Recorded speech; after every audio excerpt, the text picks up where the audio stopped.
Grace to you and peace from God our Father and the Lord Jesus Christ. Another day the Lord has kept us. Another Wednesday evening we are privileged to assemble one way or another at Olive Grove Baptist Church in Norfolk, Virginia for our Wednesday evening Bible study.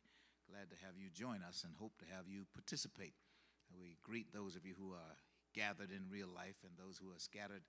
I call them the untouchables because I can't touch you. Years ago when I was studying with Leonard Sweet, who was at that time the vice president of Drew University and the dean of the theological school there, he led us in a conversation about what he imagined would be a high-tech, low-touch church. And he imagined cavernous rooms all over the world where people ceased to gather in real life because they were able to gather in a digital format and preferred that way of gathering in the church. Who would have guessed that 20 years later, the truth that Lynn Sweet described back in the late 90s would describe our environment right now. And so here we are, people who have built cathedrals and arenas to gather people in the multiple thousands, 10,000, 20,000, 30,000 people have gathered in those rooms. And when we look at them on balance, they are cavernous, empty rooms where the assembly has assembled in a virtual digital format. It's amazing how God reveals things that ought to be true to people who can see, like he revealed it to Lynn Sweet, and then that thing would come to pass. Nevertheless, we're glad to greet you one way or another here for our conversation tonight, and ask you to begin with us as we do always in prayer. Gracious God, we thank you for the privilege that allows us to assemble in your house and in your name and around your word as the centerpiece for our conversation. We need your word to guide our thoughts and our thinking and to guide the way we live our lives so that what we say and do would be pleasing in your sight, edifying for your church and glorifying for you. And we ask these blessings in Jesus' name. Amen. I've been really, I'm a news freak. I like the news. I like listening to the news. I like watching the news. I like following the news. But over the last 3 weeks, I have found the news nauseating. And I find myself looking much and much less at the news, listening less and less to the news over the recent weeks because so much of what there is to hear is disheartening. It's disheartening because of the way our world seems to be, and especially our country, seems to be changing.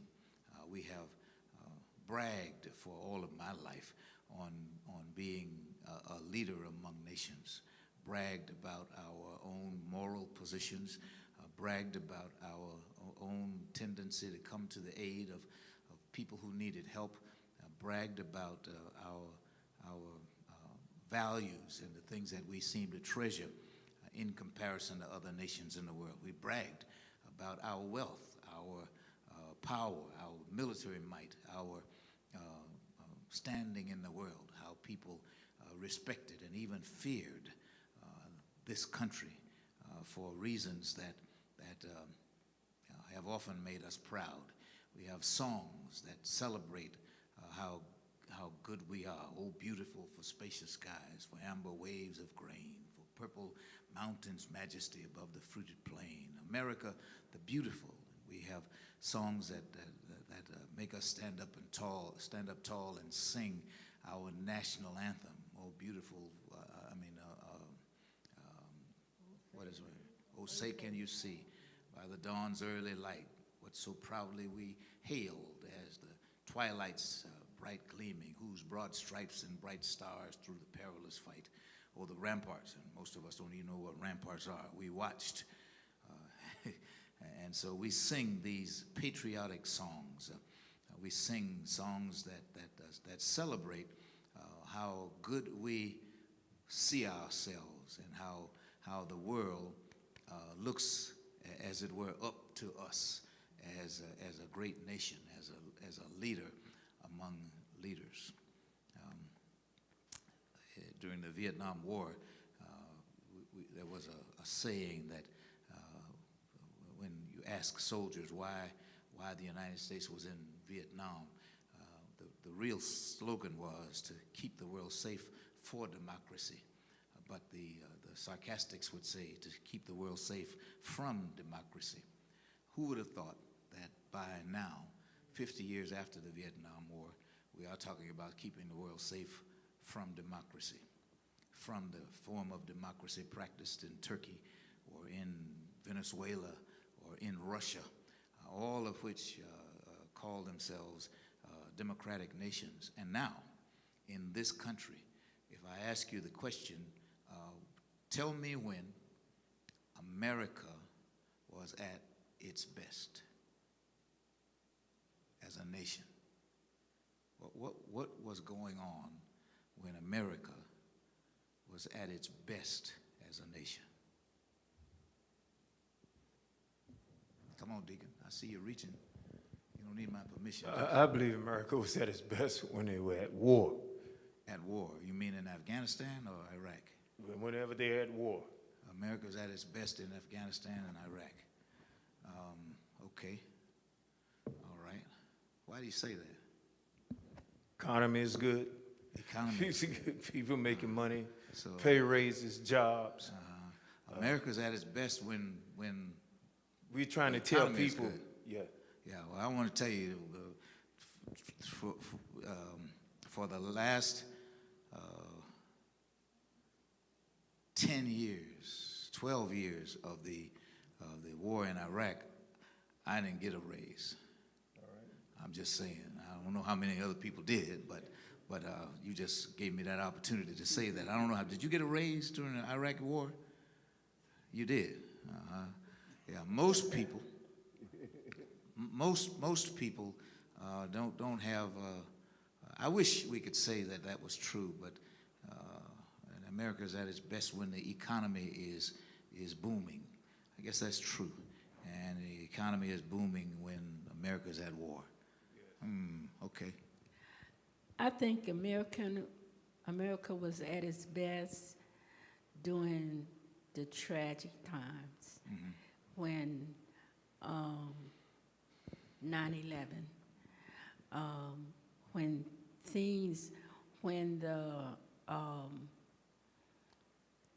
and why I say that is that during the tragic times when it impacted everybody, everybody in America, you mean? In America, we tend to be more united. We tend to care more for each other.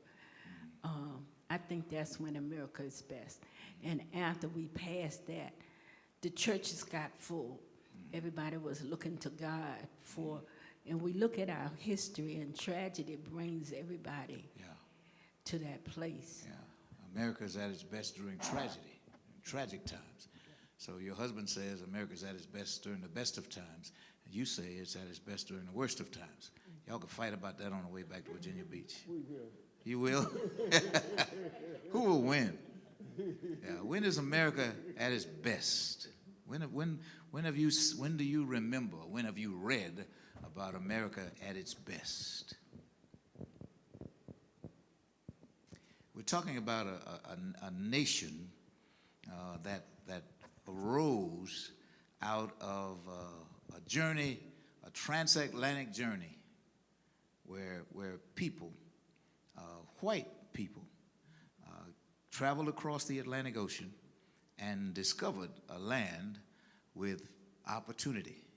What made the land so opportunistic, so filled with opportunity, I suppose, was the trees, the natural resources, the things that we could only imagine, the gold in the west, the coal in the east, the soil in the south, and it's the way it was available for agriculture. Slaves all over the country, so that labor was cheap. so that the economy was really good then, because you could just you could put people to work just because you said so, and sometimes you had to pay, and sometimes you didn't, or they didn't have to pay, but they put people to work. So there have been times in America when the nation has called itself great, and in recent years, since World War II, America has seen itself as a great nation and has described itself as a great nation, a great democratic nation. And at least twice since the end of World War II, there have been really serious assaults on the American way of life. One during the time of Richard Nixon, and one during the time of Donald Trump, and persists in this time. And the assault, which in some ways was like a feint during the time of Reagan, of Nixon, because it was, we call it you don't F at me like that, a feint, because it was really weak and it didn't accomplish much. But by the time of Trump, the feint grew to a real full-fledged attempt at overthrow and insurrection, a change at the way we live and the way we see our lives, in an effort to replace a democratic perspective with an authoritarian kind of perspective. And so still we find ourselves hard-pressed to talk about America these days being at our best. Amen. It's scary. It's scary, and it's so scary that I don't look at the news like I used to look at the news. I don't want to hear any more bad news. I don't want to hear any more plans or plots, things that might undo the life that I have come to love and love to serve in this republic. If it were not true that this had happened before, I would faint. But it has happened before. It has happened before that a country, a world, was at its height, living large, and then all of a sudden, it seems all of a sudden, but actually, I guess it happens more gradually, and that's why it sneaks up on you. It finds itself no longer at the top, but then at the bottom. Moral decay. People stop doing the things that they've come to know as pleasing in the sight of God, morally satisfying, productive, outcome-oriented, good for the nation, good for the world, good for people. And the more we enjoy the privileges, the more we enjoy the heights, it seems, the more and more we fall asleep on how easily entropy takes place. Entropy is the word that describes the decay of societies, or the decay of things, the change of things. Things don't get to this level and stay. A building that you look at is constructed, and as soon as the construction is done, guess what? The building begins to decay. You can't see it. It happens a little bit at a time. You can't find it. Mold or plant growth or some other kind of erosion or some other kind of thing begins to happen to the building, and slowly it disappears. So it is with the human body. Yeah. We're born, and we start going down. So I remember telling you one time, standing right up here, complaining about the pain on my right side, and somebody made a comment about it, and I said, yeah, but I don't have it on my left side. So it just erodes. It eases over. So I'll get it on the left side. It's just not over there yet, and I expect it to come, because it's the nature of creation to return to its source. Dust we are, and to dust we will return. Israel had enjoyed so many good years under so many good judges. And in between the good judges, in between the good prosperous years, in between the good economies, in between the high moments, in between the time when the birth rate was good and the crops were coming in right and everything was going well, things fell apart. And it seems like as we read through the book of Judges, every few years we read that line that says, and Israel did evil in the sight of God. So verse 13, verse 1 in chapter 13 says just that, doesn't it, Lorna? Verse 1 alone. Again, the Israelites did evil in the eyes of the Lord, so the Lord delivered them into the hands of the Philistines for 40 years. They got what they paid for. They got what they made. Again, they did evil in the sight. They had things that the preceding chapter closes on a high note on the people doing good and doing well. They were thriving. They were prosperous. Everything was looking up. Everything was going up. They were celebrated among the nations. People looked up to Israel and said, these are the people with that most high God. These are the people whose God defends them. These are the people whose God provides for them. These are the people whose God makes a way for them. These people are singular. These people are different. These people are admired. These people are celebrated. And then they did evil in the sight of God. No wonder Paul would say so many years later, wherever good is found, evil is always present. Because once a thing, even creation itself, once the planet had been created, decay crept in, and it crept in through the man and the woman, the crown of creation. They were the two that God put in place to keep things in order. When he made it, he said, it's very good. And he said, Adam, Eve, I want y'all to take care of things. And I'm going to be up here in glory, being God, and I'm going to watch out for you. And so God was God, being God where God was being God. And then Adam and Eve were left to take care of things. And they looked around and said, that's nice. That's baby, look, that's a cow. And Eve said, what you mean a cow? He said, God told me I could call it whatever I wanted to. I'm calling that a cow. It's a cow. So she said, okay, I ain't fighting with you. I'm just asking you, why you call it a cow? He said, because that's what I wanted. That's my privilege. God told me it is what I say it is, and I'm naming it a cow. He said, okay, well, I'm going to call that a dog. That's okay, we're going to call them these dogs. They had it. They were in charge. They were privileged. Everything was right, and everything was going well for them. And when they got enough of everything going so easily for them, they decided they were going to try this one thing. And God said, if you do this, it is not going to end well. If you do this one thing, you're going to mess up everything. And they didn't believe it. And so they violated the agreement that they made with God.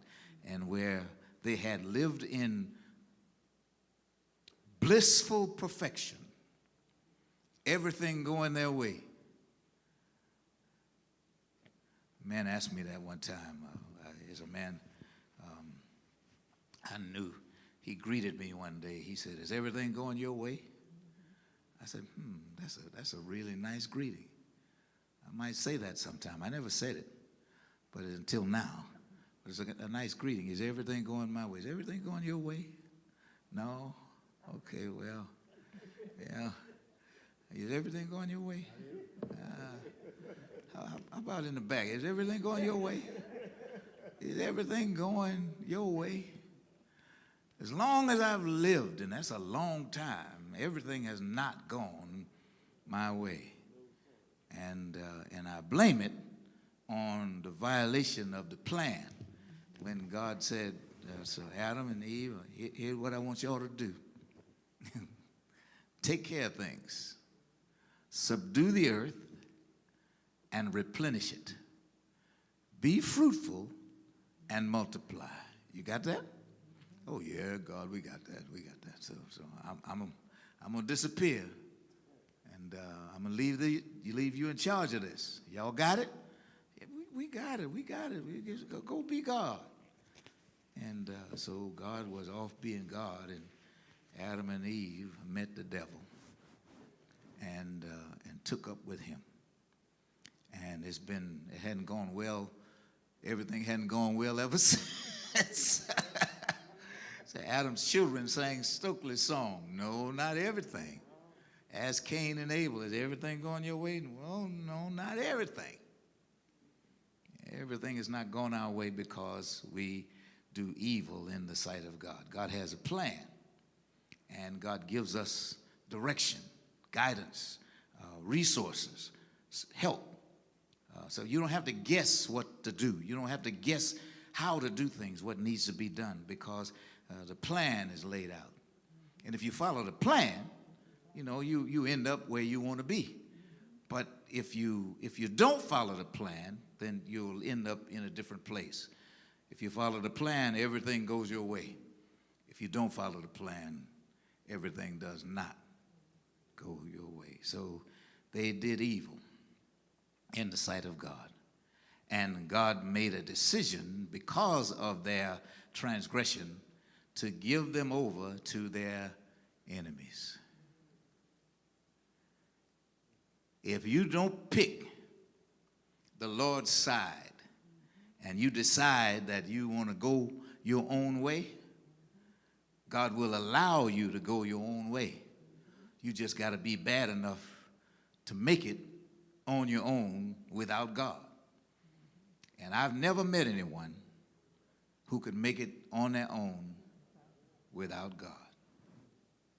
But they tried over and over and over again. That's why the writer begins this chapter with the word again.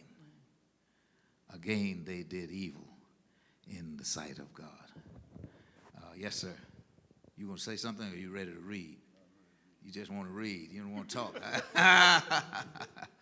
Because of our propensity, our inclination to that kind of behavior, we need a Savior. We need salvation. We need a deliverer. We need someone who can rescue the perishing.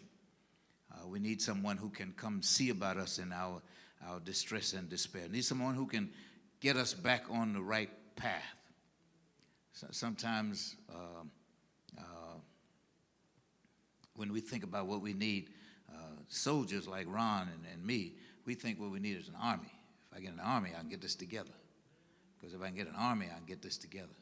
But sometimes, ask the Vietnam War veterans, or the veterans of Iraq, or the veterans of Afghanistan, if an army can get it done. Sometimes an army can't get it done. So we left Vietnam and Iraq and Afghanistan with our tails between our legs, because an army couldn't deliver us. An army couldn't get the job done. An army could not remake Vietnam. That's what we wanted to do. We wanted Vietnam to be like the United States. We wanted Vietnam to be like us. We wanted Vietnam to become a democracy like us. We wanted Vietnam to have a president and a Congress and senators and what do you call this? Secretaries. We wanted them to be like us, but they didn't want to be like us. We wanted to build a nation in Iraq, and so we deposed Saddam Hussein and said, you know what? We're going to teach you how to be like us. You'll love it as much as we do. But they didn't love it as much as we did. We sent an army trying to get them to love democracy as much in our way of life as much as we love it, to build their nation. But they didn't want that. They wanted something different like the Vietnamese did. We sent them then next door, sent them to Afghanistan. It's a short trip. The Russians had been there, the French had been there, everybody had been there, the major nations in the world had been to Afghanistan trying to convert the Afghanistan citizens to become like them. But they didn't want to be like Russia. They didn't want to be like France, and they didn't want to be like the United States. And so no army could persuade them to change and be something else. And so God sends an angel when an army won't do. Because an angel is a messenger from God. An angel doesn't come with tanks and planes and bombs. An angel comes with a different kind of message. Israel needed saving. And in Jephthah, they thought that he would be able to raise up an army who would get the job done. And he did. And it worked for a while, but it didn't last. Because what they needed was a messenger. They needed a messenger from God. Yes, Reverend? I was listening, and it's trying to force our will, but that was not their will. So we could have stayed 100 years or wherever. And it's the same thing where we have a choice. Every situation, there's a choice. The choice is God's will or our will. So like Eve, she had a choice. And she went with her will, what she wanted. And so life, when we look closely at the ups and downs, because, okay, we're going to go with God's will for a while, and then we're going to revert back to that ain't what I want. So at the end of the day, we do have a choice. Every situation, you have this choice. And self-will overrides, in many situations, God's will. The reason I began this conversation talking about the national condition is we are in exactly the same place right now.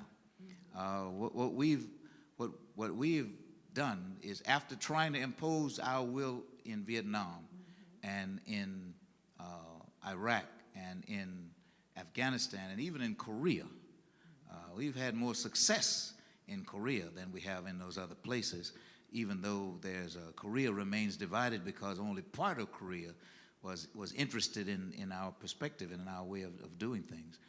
And so there's still an amount of uneasiness and dis-ease there.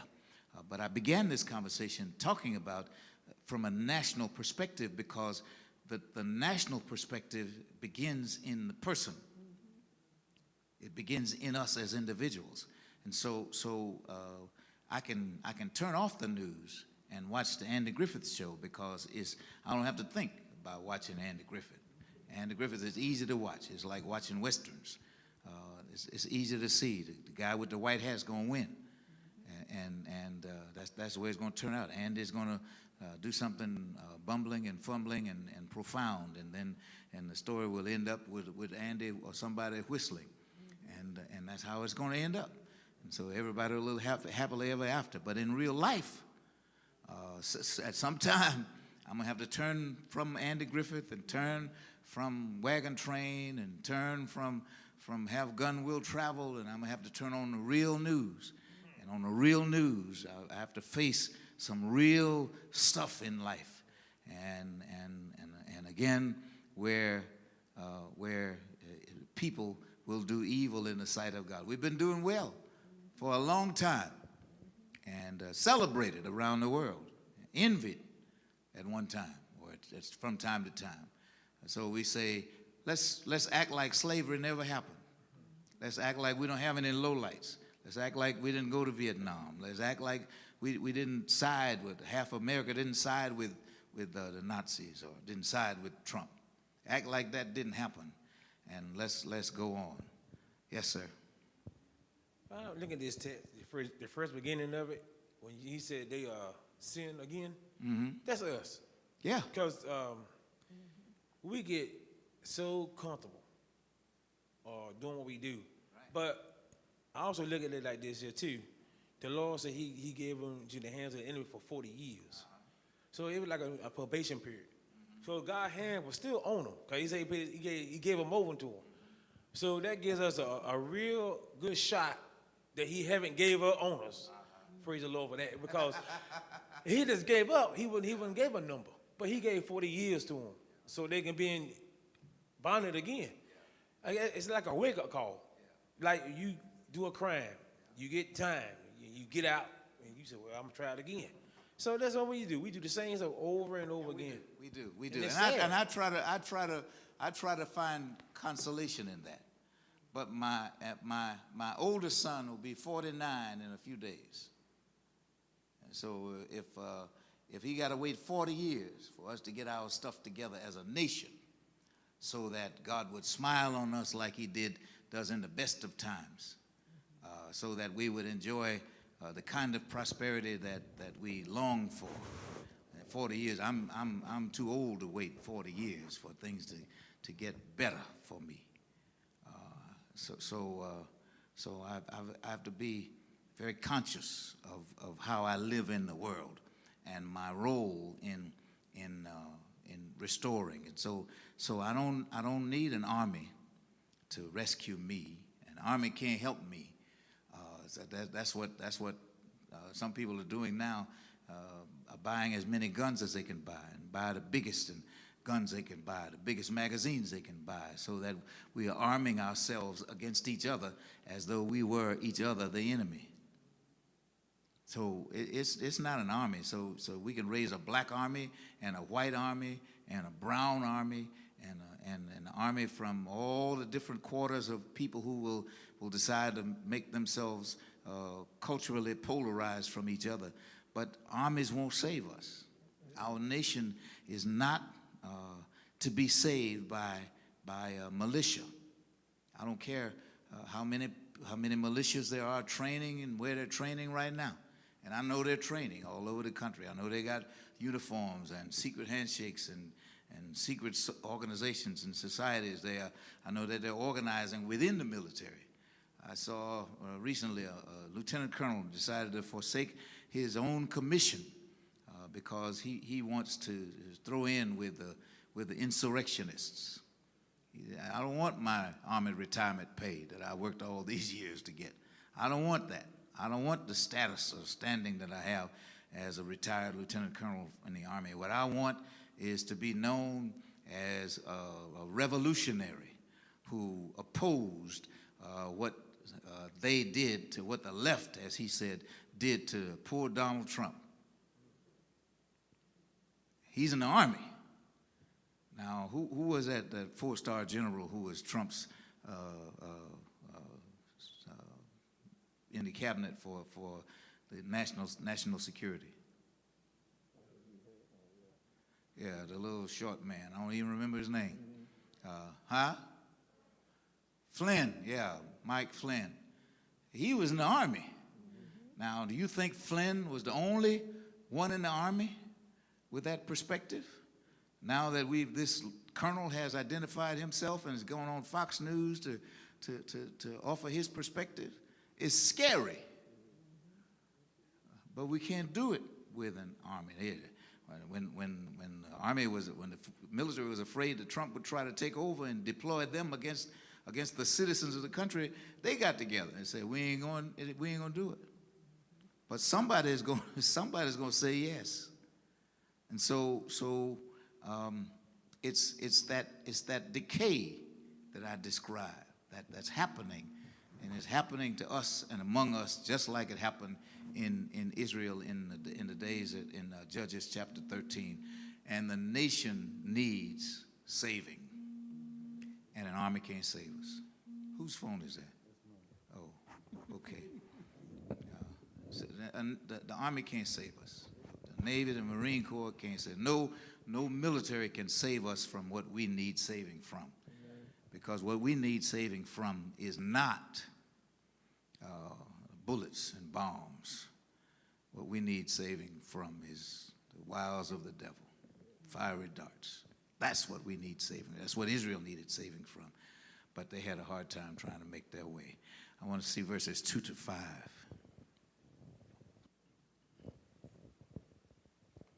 A certain man of Zorah named Manoah from the clan of the Danites had a wife who was childless, unable to give birth. The angel of the Lord appeared to her and said, "You are barren and childless, but you are going to become pregnant and give birth to a son. Now see to it that you drink no wine or other fermented drink, and that you do not eat anything unclean. You will become pregnant and have a son whose head is never to be touched by a razor, because the boy is to be a Nazirite, dedicated to God from the womb. He will take the lead in delivering Israel from the hand of the Philistines."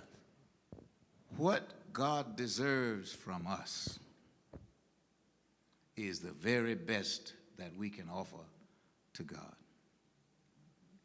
How strange.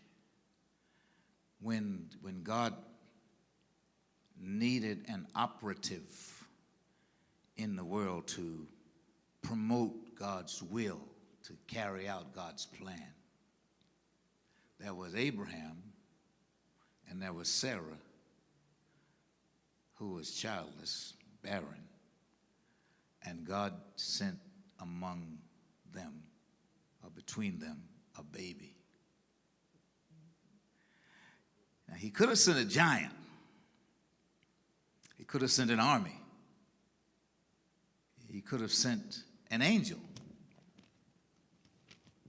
But he sent a baby, Isaac.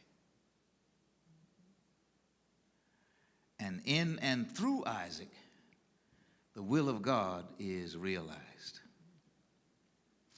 for the season that was consistent with God's plan, so that he could cause everything to happen all at once. But according to his plan, things happen more gradually than this.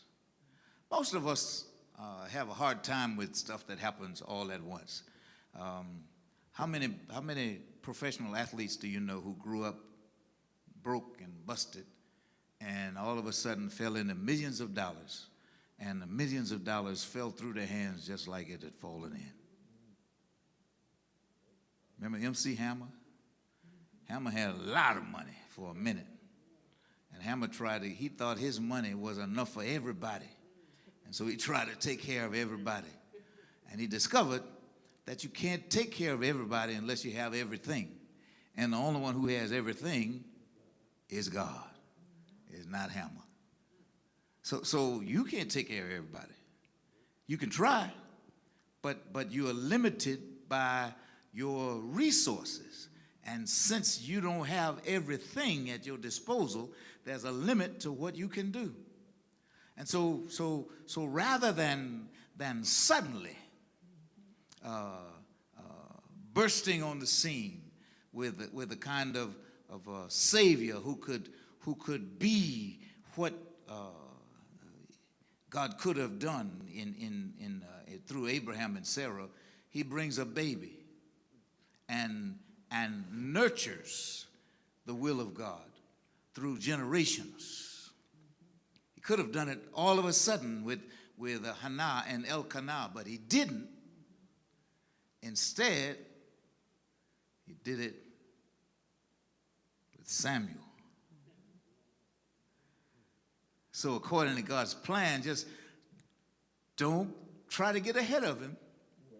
Don't try to go too fast. This may not happen according to your schedule. It may not happen the way you want it to happen. It may not happen in the time you want it to happen. But if you stick with his plan, he's got it. He's got the Mahalia Jackson used to sing in the 60s. He's got the whole world in his hands. So what God deserves from us is our cooperation with God's plan. So a visitor comes to the wife of Manoah, and he says to her, I know you're barren, I know you're childless, but God has picked you for a special assignment. God is going to do something particular through you, but you got to cooperate. Don't cut his hair when he's born, and before he's born, don't drink no wine. And what else did he tell him not to do? Don't eat anything unclean. So you gotta remember the dietary laws. You gotta eat right, so that you don't want to corrupt the baby before he's born, because God has already ordained the life for this baby, already ordained the life that this baby will live, already ordained, or already got it figured out. Now, his parents didn't know that he had some issues, that he wasn't going to be perfect. But God knew that he had some issues and he wouldn't be perfect. And God picked him anyhow. Aren't you glad that God picks us anyhow?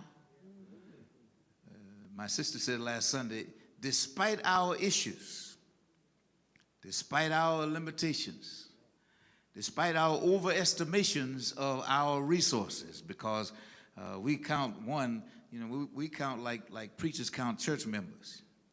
You ask a preacher how many church members he got. Oh, on any given Sunday, I see 400, 500. How many members you got? Man, I think I got now I probably got, when I went now, I had about 60. But now I got about 1,600. That's how we count. That's how preachers count members. And sometimes that's how members count their strength and ability. If it costs them something, then they say they don't have much. But if it's about bragging rights, then they got a whole lot. What you driving? Man, I'm driving a Genesis. How about $20 on this new air conditioning system? Well, you know I'm on a fixed income.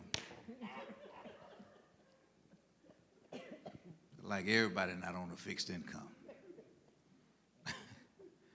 You can't drive a Genesis and not be able to drop $20 on Men's Day.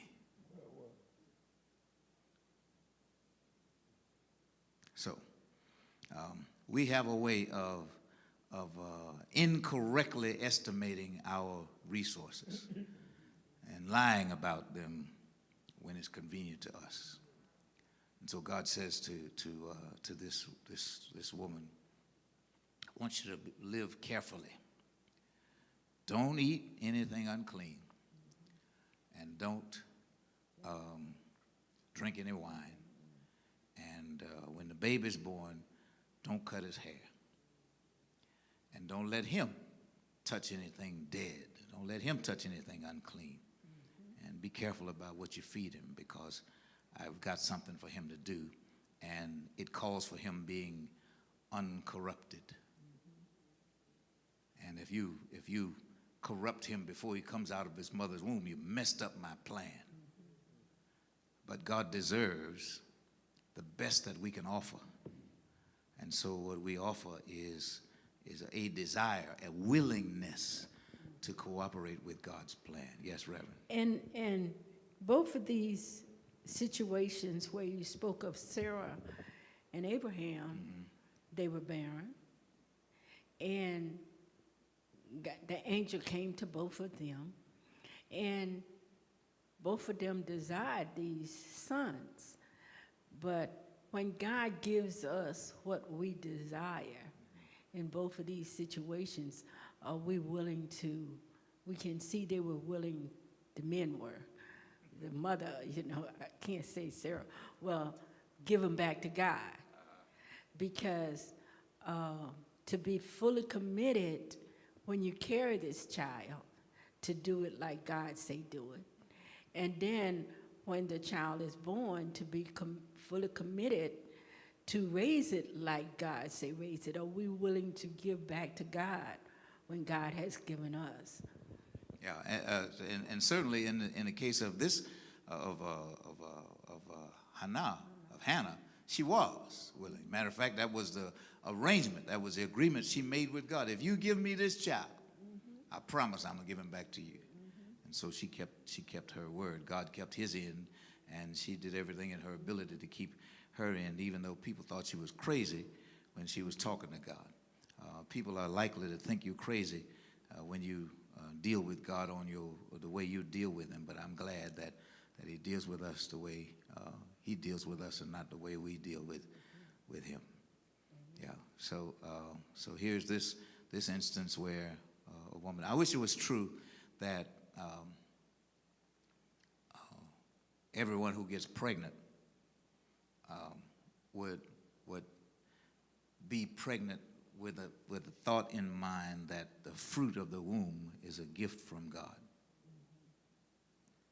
That if they take care of themselves throughout their pregnancy, then they care for a treasure that's within them, and the treasure is a treasure that comes from God. Now, it happens that every person who is pregnant is not happily pregnant. You met my youngest granddaughter a couple of weeks ago, Bella. Bella is 13, almost 13, 12, be 13 on December 11th. When her mother was pregnant, the doctors told her, you need to abort this baby. She's going to be born with Down syndrome, and if she survives the birth, she'll never be normal, so to speak. She'll have limitations. She'll have problems all her life, and and she won't live long. If she survives birth, she won't live long. And Tanya said, nah, if I have to, I guess I have to do whatever I have to do to take care of her. If she's born with Down syndrome, I guess there'll be some different stuff for me to do, and I'm willing to do that. And so she wouldn't do it. And you met Bella 2 weeks ago. She's a pretty little girl, growing. She's an honor student, star athlete. So she got everything going for her. Smart as a whip. Too smart for me. Smarter than me. But her mother refused to do what the doctor said do, and she did what her conscience said do, and said, this is my baby, and if she has all the limitations you described, she's just going to still be my baby, and that's how I'll take care of her. But if you recognize that there's a certain privilege that goes in, and I don't have I never had a baby before, and I've never been pregnant. So I don't have a position on what happens with women who are pregnant. I thank God for dealing with the women personally instead of having them check with me to see what they ought to do or what they must do. But I thank God for not leaving us without the best information about how to take the best care of ourselves during such critical moments in our lives. One thing you do is you watch what you eat, you watch what you drink, you watch what you do, you watch how you carry yourself, you watch your habits, and you give the child every opportunity to be all that God has ordained the child to be. It is a gift from God. And so what God does with the gift is God's business and not mine and not yours. That's my perspective on it. Yes, Reverend. And further, as we read, I don't know whether we got to it yet. It's verse 5 is where we are. 5. Well, anyway, when the I know it. What I was going to say was you were speaking on when the mother is carrying the child and the mother's responsibility of eating well. What verse is it? Well, tell me what verse. Where the father went to God, and he wanted the angel to give them specific instructions on how to raise the child of God. All right. Let's start at verse 6, Lorna, and see where that takes us, so that we can Reverend Bell can stop sitting on this pen. Then the woman went to her husband and told him, "A man of God came to me. He looked like an angel of God, very awesome. I didn't ask him where he came from, and he didn't tell me his name. But he said to me, 'You will become pregnant and have a son.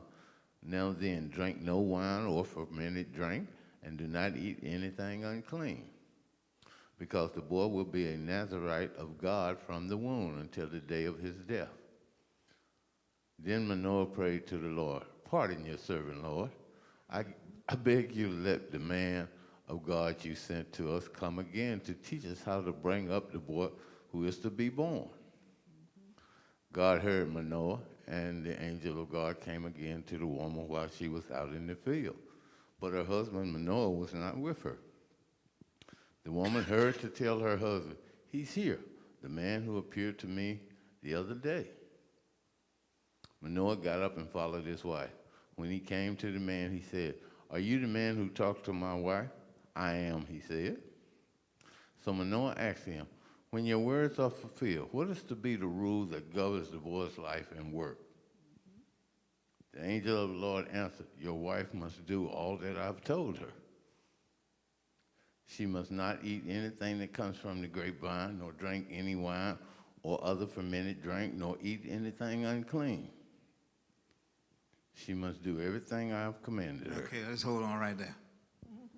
You ready, Reverend? Yes. Come on. Yes. So here we go. When a woman is carrying the child, it is the woman's responsibility to ensure, because each trimester, when she's carrying the child, a different thing happens in each trimester. She's a retired health professional, so you hear her talk about the trimesters. Okay, the first trimester is the first 3 months. Good. Okay, so you got. He's a mathematician. Okay. He can divide nine by 3. So you got 3 trimesters, and how it really works, and this is very important, that each trimester, I marvel at this body, each trimester is given to do a certain thing. And if it does not happen in that first trimester, when it gets to the second trimester say, "Sorry, I have to do this," so it doesn't get done. And the same thing throughout. So at the last trimester, it's given to baby weight, the finishing product. So if things weren't done, if drinking, all of those things were done, and it inhibited the growth or development, it's not going to get done in that last trimester. So the mother does everything that she's supposed to do in each trimester. So when the baby's born, here come the daddies, right? So he's gone to God and want God to give him specific instructions. And this comes from the man, okay? So the man is given specific instructions how to raise this child according to the way God would have him to raise. And so therefore, it all works together, but it's important because you can't get the baby without us. But to have a man-child raised like God would have him raised. Because a woman can raise a male child, but she can't teach a man how to be a man. We can raise him and we can teach him right, but we can't teach him a man thing. Amen. She finished that with amen. Yeah. How important it is that Reverend Bell lifts for us the responsibilities that the man and the woman have, not only with during the time of the pregnancy. Maybe that'll cause me to change my my perspective when I hear a man say, "We pregnant." Every time I hear a man say, "We pregnant," I say, "No, we ain't pregnant. She pregnant.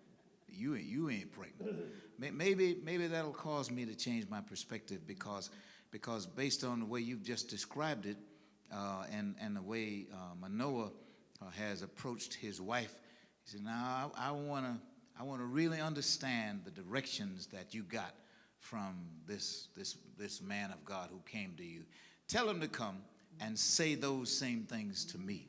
And so Manoah hears not only the instructions that have been given to his wife, but he hears some additional instructions. So it is important that he supports her choices in the first and second and third trimester.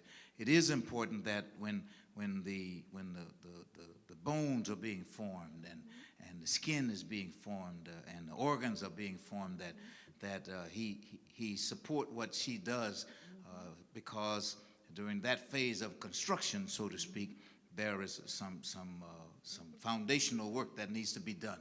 Because in the second phase of construction, there's some more stuff to be done. But if you don't have the stuff to build on, then you can't do that phase. And then in the final phase, that's the finishing touch, where you come in with the sandpaper and you fine tune the paint, and that's when you finish the job and put on the skin color and the hair texture and all that, and have thick lips or thin and all that kind of thing. The finishing things happen, so that it is important.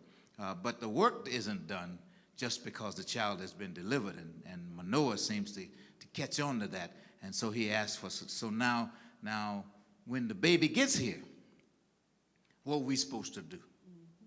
And so he does not ask his wife for these instructions. He does not ask his wife for this kind of guidance. And sadly, these days, often it's true that by the time that time comes around, the man ain't even around anymore. We don't even know where he is, or sometimes we don't know who he is. I know a woman who took 7 different men to the paternity court, and only to find out that it's not the father. And then finally gave up on trying to find out who the real father was, because she had no angel visited her. Well, I think a devil visited her. Maybe 7 of them visited her, and she didn't know which one was Satan. But they left all of them left her in hell, and she's still there to this day. And they did not live happily ever after. But if she waited for an angel of the Lord to visit, to give her these instructions in her time. So that Gladys, you helped us with. I've called these next 3 chapters, chapter 13, 14, and 15, what becomes of the double-minded. And this specific one tonight, God has plans for Samson, because the man we've been talking about, this baby that's to be born, is a baby whose name is to be Samson. Samson means child of the sun. My next door neighbor, when I was growing up, was named Samson. He's named after his father, Samson Carroll Jr., and we called him S.J., and we called his father Mr. Samson. And both of them could be described as sunny people of a sunny disposition. They were happy-go-lucky, outgoing kind of people. Samson was the biblical Samson, the last judge among the 13 judges of Israel was Samson, and we're going to talk about Sonny in our conversation next week when we take up at what verse, Lorna? The 14th verse, chapter 13, verse 14, and we're going to learn some more about Samson and his name, what his name meant, and what he did with his name, and how his life and his service to the people of Israel helps us deal with the times in which we live. Because what this whole conversation is aimed at is focusing our perspective on what kind of people we are in the world in a time where where there are so many, as Lorna says, so many choices, so many options, and so many different threats to our future. Thank you for being a part of our conversation tonight. I'm glad that you were here, and I pray that you'll meet us next week on the 9th of September at Mount Gilead Baptist Church, just down the street from us. I'm sorry, of October, just down the street from us this coming weekend, and again on October 30th, from 11 to 1 on both days, a collaboration between or among Hampton University and the city of Norfolk and the Mount Gilead Health Ministry will be issuing Pfizer shots from 11 to 1. You don't need an appointment, just show up. If you haven't had a shot, and you know somebody who hasn't had a shot, drag them over and try to convince them to have the shot. It'll be good for them. It'll be good for us, because the more people who have the vaccination, the fewer people will likely spread the disease. And even if it spreads, it won't be as bad as it might be for people who haven't had a shot. In the meantime, meet us here next Sunday at 11 o'clock in the morning for our morning worship. We'll be glad to receive you. We want to pull up on the parking lot to our drive-in church. We're glad to have you that way. We're available on Facebook, but however you get here, meet us on Sunday. Meet us in real life. There's plenty of room in the sanctuary right now, and we'll be glad to have everyone who will come and share with us. Bring your shot, bring proof of your vaccination, and bring a mask, and we'll find a seat for you in this building. We have space for children's church for children under between 3 and 12 years old, so that we'd be really, really glad. We're celebrating our Men's Day this coming weekend, and be glad to have you as a part of our morning worship. God bless you. Have a good night. See you next time.